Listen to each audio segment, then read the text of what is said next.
அனைவருக்கும் வணக்கம். இன்றைக்கான கேள்வி என்னன்னா, குரு வார்த்தையை முழுமையாக நம்புவதா? அது புரியுதோ புரியலையோ நம்பி விடுகின்றேன் அப்படிங்கிறது சரியா? அல்லது குரு வாக்கியத்தை முழுமையாக புரிந்து கொள்வது சரியா? என்ன சொல்ல வர்றார் அப்படின்ட்டு அவருடைய உணர்வை முழுமையாக புரிந்து மேட்ச் செய்வது சரியா? இல்ல அவர் சொல்றதை அப்படியே செய்றேன், அது புரியுதோ புரியலையோ அப்படின்னு ஒரு சிரத்தையுடன் நான் இருந்தால் சரியா? எது சரி அப்படின்னு கேள்வி கேட்டிருக்காங்க. கேள்விக்கு பதில் என்னன்னா, ரெண்டுமே சரிதான். சிரத்தை அப்படின்னு சொல்லும்போது முழுமையான சிரத்தை இருக்க வேண்டும்.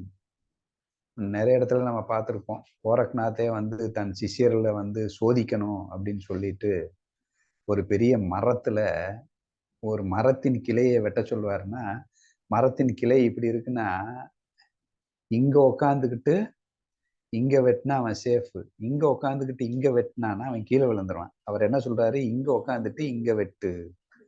கீழே பார்த்தா பெரிய ஒரு பாலடைஞ்ச கிணறு, அதுல முதலை எல்லாம் இருக்கு, முதலை புலி ஏதோ இருக்கு, விழுந்தா செத்து போயிடுவான்.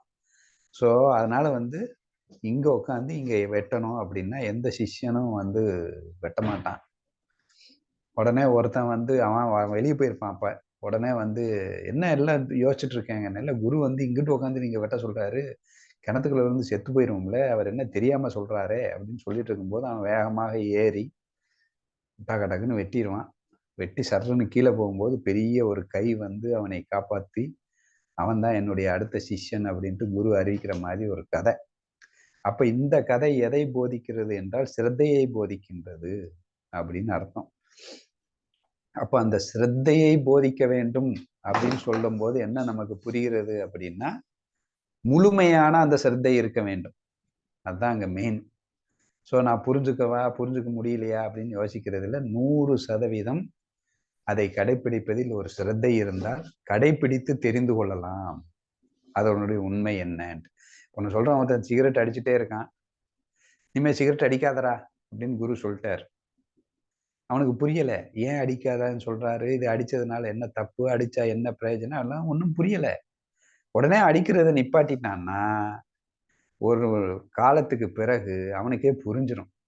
ஃபாலோ பண்ணும்போது, ஏன்னா முழுமையா அதை ஃபாலோ பண்ணிட்டு இருக்கான், ஆட்டோமேட்டிக்கா புரிஞ்சிடும் அப்படிங்கிறது சிரத்தையினாலே வருது. அடுத்து வந்து இங்க என்னன்னா, புரிதல் அப்படின்னா என்ன ஆகும் அப்படின்னா, குரு சொல்வதை நான் புரிந்து கொள்கிறேன் அப்படி, அது வந்து பக்தி யோகம். முழுமையாக சிரத்தையாக இருப்பது என்பது பக்தி. அவங்க புத்திக்கு வேலையே இல்லை. சொல்றேன், செய்யறேன், உன் மீது பிரேமையா இருக்கிறேன், உன்னை சரணடைகிறேன், என்னை மறைக்கிறேன், நீ சொல்வதை கேட்கிறேன், அவ்வளோட முடிஞ்சு போச்சு. அவர் என்ன சொல்றார், ஏது சொல்றார், அதில் உள்ள அர்த்தம் என்ன, எப்படி ஃபாலோ பண்ணலாம் கிடையாது. சொல்லிட்டாரு, ஃபாலோ பண்றேன், முடிஞ்சு போச்சு. டூ ஆர் டை தான், செத்தாலும் பரவாயில்ல அப்படிங்கிற மாதிரி போறது வந்து பக்தி யோகம். இங்க வந்து புரிந்து கொள்கிறேன் அப்படின்னு சொல்லும்போது புத்தி யோகம். இது வந்து கர்மயோகம். ப்ரொசீஜரை பக்காவா பண்றது, அதுக்கு பேர் தான் புத்தி யோகம். அப்படின்னு சொல்லும்போது அவர் என்ன சொல்ல வர்றார் என்பதை நான் ஆழமாக புரிந்து கொள்ள முயற்சி செய்து அப்படின்னு ஒரு ஃபீல் வருதும் போது இது வந்து கர்மயோகம் அப்படின்னு வருது. இப்ப இந்த கர்மயோகத்துல என்ன பண்ணணும்னா, முழுமையான ஒரு புரிதலுக்கு முயற்சி செய்து அந்த அந்த புரிதலை புரிந்து கொள்வது அப்படின்னு வருது. இதுலயும் என்ன பண்ணோம்னா, இந்த புரிந்து கொள்வதுல கர்மயோகம் என்னன்னா, நான் இருக்கக்கூடாது, அங்கேயும் நான் இல்லை, அங்க நான் இல்லை, பிரேமை இருந்தது, இங்க நான் இல்லை, ரிசல்ட் எதிர்பார்க்கல அப்படிங்கிற ஒரு மனோபாவனையுடன் புரிந்து கொண்டு முயற்சி செய்யும் போது ஒரு விஷயம் புரியும். ஸோ புரிந்தால் அதை நடைமுறைப்படுத்த வேண்டும் அப்படின்னு புரிஞ்சுக்கணும். அப்போ இது கர்மயோகம் பண்ணணுமா பெருசா, பக்தி யோகம் பெருசா அப்படின்னு நீங்க கேள்வி கேட்டீங்கன்னா, 2 யோகமும் பெருசு தான் அப்படிங்கிறது மேட்ரு. ஆனா இதுல ஒரே ஒரு விஷயத்த நம்ம புரிஞ்சுக்கணும், நாம் செய்கின்ற தவறு என்ன அப்படின்னா, யாருமே முழுமையான பக்தி யோகத்தையும் ஃபாலோ பண்றது இல்லை, இல்லைன்னா முழுமையான கர்மயோகத்தையும் ஃபாலோ பண்ணாம இருக்கும்போது அங்கே குளறுபடி வந்துடுது. அப்படின்னா என்ன அர்த்தம், முழுக்க முழுக்க பக்தி யோகத்துல புத்தி வேலை பார்க்காது. ரைட்டா தப்பா நோ கொஸ்டின். புத்திங்கிறது வேலை பார்க்கக்கூடாது. முழுமையான பிரேமை மட்டுமே அந்த ஈகோ இல்லாம இருக்கும். ஆனா அங்க வந்து என்ன பார்க்கும்னா, நான் நம்பிக்கையோட ஃபாலோ பண்றேன்னு சொல்லிட்டு, ஃபாலோ பண்ணும்போது ஒரு கஷ்டமோ, இல்ல ஒரு ரிவர்ஸ் எஃபெக்ட்டோ, வேற ஏதாவது ஒரு தப்பா நடந்துச்சுன்னா, அந்த நேரத்துல பார்க்கும் பாருங்க புத்தி வேலை. ஐய்யய்யோ! தவறு பண்ணிட்டோமோ! ஏன் இப்படி போயிட்டுருக்கு? சரியா வரலையே! நாம் நெனச்சது வரலையே! அவசரப்பட்டுட்டோமோ! அப்படின்னு சொல்லிட்டு புத்தி வந்து வேலை பார்க்க ஆரம்பிச்சுரும். அப்ப கொலாப்ஸ். அப்ப பக்தி யோகத்துல எப்ப புத்தி வேலை பார்த்ததோ, அப்ப டோட்டல் கொலாப்ஸு. அடுத்து இங்க புத்தி யோகத்துல முழுசா ஒரு விஷயம் புரிஞ்சிருச்சு. இது சரி அப்படின்னு. புரிந்த பிறகு அங்க சந்தேகம் என்கின்ற மனம் வேலை பார்க்கக்கூடாது. இந்த மனசு இது ஒரு சந்தேகம் வருது இல்லையா? இது சரிதானா? இல்லையா? நமக்கு செட் ஆகுமா? இல்லையா? அப்படின்னு அங்கே மனம் வேலை பார்க்கக்கூடாது. 2வது இவன் என்ன பண்றான்? ஃபாலோ பண்றதுல தெளிவா இருக்கிறான். ஆட்டோமேட்டிக்கா ஒரு எண்டுல போயி புரிஞ்சிடுறான். இவன் புரிந்தவன் என்ன பண்ணுவான்னா, ஃபாலோ பண்றதே இல்ல. ஃபாலோ பண்ணாம காரணம் என்னன்னா, புரிஞ்சதையே வந்து புரிந்ததை நடைமுறைப்படுத்தணும்ல. புரிஞ்சதையே நடைமுறைப்படுத்துற மாரி ஒரு ஃபீல கொண்டு வந்துகிட்டு, நடைமுறைப்படுத்தாமல் இருப்பது, சிரத்தை இல்லாமல் இருப்பது மிகப்பெரிய தவறாகும்.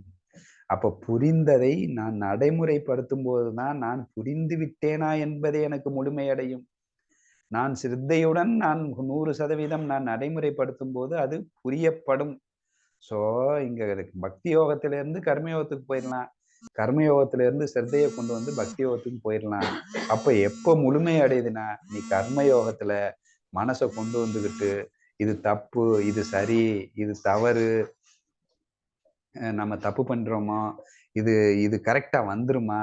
நான் சரியா புரிஞ்சிருக்கிறேனா? அப்படின்ட்டு தேவையில்லாம மனசு, எமோஷன்ஸ் வேல பார்க்கக்கூடாது. கருணை எதுவும் சொன்னா புரிஞ்சிருச்சு, அப்ளை பண்றோம். அதோட போயிரணும். ஆனா அங்க புத்தி வேல பார்க்கக்கூடாது. இது சரியா? நம்ம கரெக்ட்டா போயிட்டுருக்கோமா? அவசரப்பட்டோமா? கரெக்ட்டா சேர்ந்துருவோமா? அவர் சொல்றாருன்ட்டு ஃபாலோ பண்ணிட்டுருமே, எங்கேயாவது விழுந்துருவோமா? அப்படின்னு புத்தி வேல பார்க்கக்கூடாது. இங்க எமோஷன் வேல பார்க்கக்கூடாது. ஆனா நம்ம என்ன பண்ணிருவோம்னா, இந்த 2யும் மிக்ஸ் பண்ணிருவோம். இப்போ புத்தியில நம்ம எதுக்கு? இது தேவையில்ல அப்படின்னு ஒரு முடிவு பண்ணிட்டு இருக்கும்போதே, மனசு வந்து இல்ல, இல்ல போயிருவான் போன போக்குல. எதுக்கு வம்பு? அப்படின்னு சொல்லிட்டு, நமக்கு என்ன லைக்ஸா, டிஸ்லைக்ஸா அட்ஜஸ்ட் பண்ணிட்டு போயிருவோம். இது மனசு சொல்லும். புத்தியில எதுக்கு அவங்கலாம் எல்லாம் இருக்கு. இனிமே எதுக்கு அட்ஜஸ்ட் பண்ணணும்? தூக்கி போட்டு நம்மளாட்ட இண்டிபெண்டன்ட்டா இருந்துக்கலான்னு புத்தி சொல்லும். இவன் என்ன பண்ணுவான்? இந்த 2யும் மிக்ஸ் பண்ணிக்கிறான். புத்தி முடிவெடுத்துச்சுன்னா, அங்க எமோஷன் வேலை பார்க்கக்கூடாது. ஆனா மனசுல நீ 100% சரண்டர்ல, பிரேமையில, அ ஈகோ இல்லாம ஒரு ஃபீல் வந்துருச்சுன்னா, அத சிரத்தையுடன் எக்ஸிக்யூட் பண்ணிட்டே இருக்கணும். அதுல வர்ற ரிசல்ட்ட வச்சுக்கிட்டு புத்தி வேலை பார்க்காமல் இருந்தால், கண்டிப்பா 2 பேரும் அடைஞ்சிருவான். இது 2யும் மிக்ஸ் பண்ணிக்கிட்டான்னு வச்சுக்கோங்க. இந்த பக்தி, புத்தி 2யும் கொண்டு வந்து மிக்ஸ் பண்ணிக்கிட்டான்னா, 2 கான்ட்ராவர்சியா வேற இருந்துச்சுன்னா, வெறும் குழப்பம் மட்டுமே மிஞ்சும். அதனால் உங்களுடைய தகுதி என்ன அப்படின்னு ஆராய்ந்து, எனக்கு புரிதல் எளிதாக இருக்கிறது என்றால், அதை முழுவதுமாக புரிந்து கொண்டு, அதை சிரத்தையுடன் கடைபிடித்து பார்த்து, அந்த புரிதலை செய்து கொள்ள வேண்டும். ஆனால் அந்த புத்தி யோகத்தில் எதிர்பார்ப்பும், அகங்காரமும் இருக்கக்கூடாது என்பது மெயினு.